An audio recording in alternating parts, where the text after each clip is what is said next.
Hi there, it's Jane Birkinshaw from Love Your Lens here, and I'm talking about the pictures that were submitted for last week's photographic challenge, the Live Shoot Love challenge, and last week's theme was Begins with A. And we've had plenty of photographs submitted again, so thank you very much for all of those.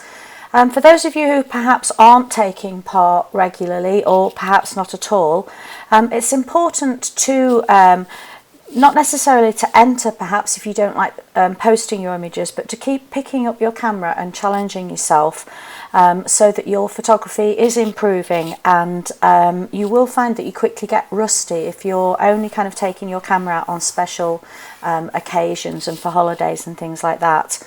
And also by watching the critique on here, it will help you learn and progress as well. So I hope to see you posting sometime soon.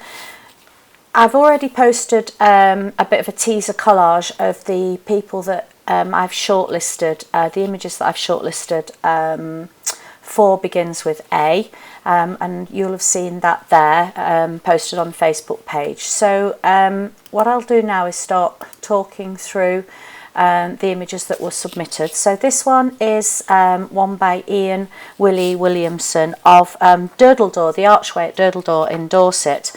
And what I particularly liked about this shot was it's got a really beautiful light, very painterly sky going on there, and then also the colours in the wave and the structure of the wave itself are really nice.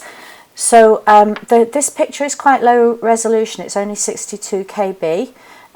So we could have a look at that, and perhaps we do need to spend a little bit of time on resolution that you can post to Facebook so that your pictures do look as good as possible.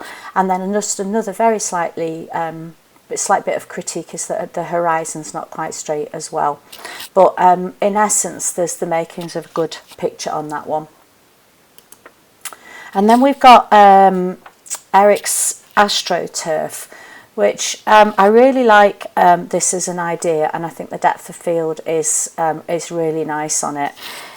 Arguably, you could say that this perhaps needs a point of focus other than the AstroTurf itself, something else that the eye might fall on that might make it a bit more arresting as an image. So perhaps play more on the theme of A and have something beginning with A sitting in this area on the AstroTurf.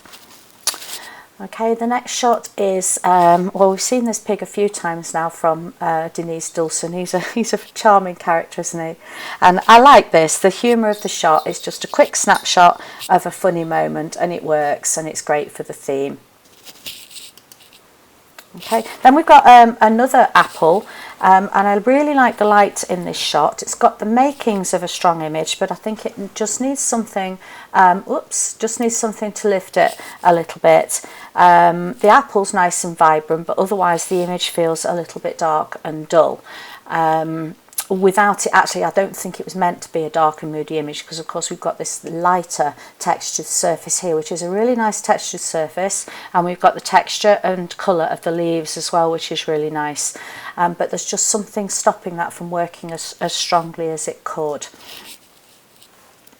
Then we've got David Riley, shots of BMWs. I don't know if it's his car or some that he's just come across, but they're very good shots, straight out of a brochure they could be, and they look very strong in black and white. So thank you for those, David. Oh, and it's automobile, obviously, for the A there.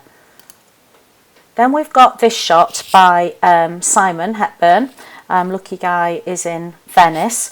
What I particularly like about this is that it's a little different to the usual touristy shot, where we're seeing a bit more the back streets of Venice. We've got the guys working on the gondolas and an old dilapidated boat shed, and it's not quite the pretty polished side of Venice that is often seen in tourist pictures. And there's something nice going on about the angle of the boat and the composition, the way it's kind of leading your eye along there. So nice shot from Simon. Then we've got Eric's shot, very simple. It's a jar. there's nice symmetry going on in the composition of it, and very shallow depth of field here in the room beyond, so that means it's not distracting, and you find yourself asking the question, what's beyond the door? So it just shows how a very simple idea, very simply executed, can be a strong image. Then we've got Artist by Kath Booton, and she posted quite a few shots, good shots from this event, from this gig, and the colour ones looked really interesting with the lights coming through the fog, but black and white just somehow seems quite timeless, and it's a nice candid shot. And I was going to suggest that perhaps you could crop it, but actually all this stuff here is all the mics and the speakers and everything, and they actually lend context in this instance. So I think that's pretty good. Thanks, Kath. Then we have this shot, Axe by Katie Scott, and I love the colours and textures within this, and very nice depth of field. I would suggest that with this type of shot you experiment with different apertures and maybe not use the most shallow one, but have a little go and see what happens if you go from f1.8, whoops, skipped again, from f1.8 to maybe f2.8, f2.3, I don't know, it's got a very jumpy mouse today, and see what difference that makes and how much you just bring out a little bit more interest along the wood while still maintaining that lovely shallow depth of field in the background. But great shot. Really nice job. Then we've got this shot, Alone by Patricia Massey. Now this was a very moving shot for a lot of us, I think. It's very poignant. It reaches out to us emotionally, and really stops you in your tracks. For those of you who didn't read the comment that she put with it, the guy has tied these plastic bags that he's got his worldly possessions in to his fingers with a piece of string, so that when he nods off like this, no one can actually steal his belongings.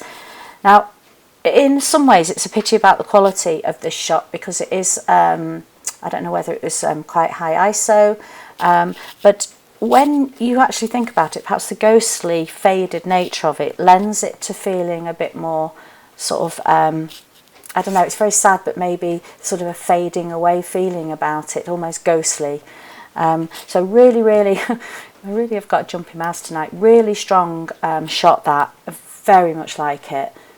And then on to our winner, Karen Herman Wright, you've done it again.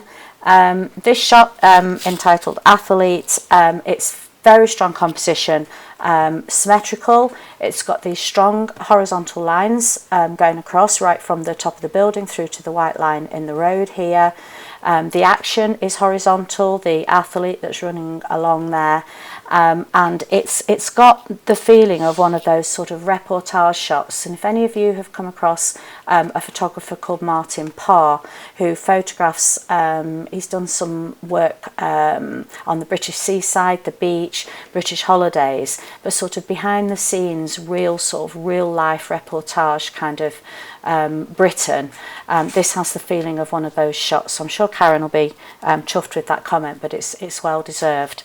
So thanks again for so many great pictures submitted this week, and the new theme for the week ahead is soft, and we've already started to see some good pictures being submitted, so carry on, and I look forward to seeing them all, and we'll be talking with you all again next week. So thank you for that, and take care.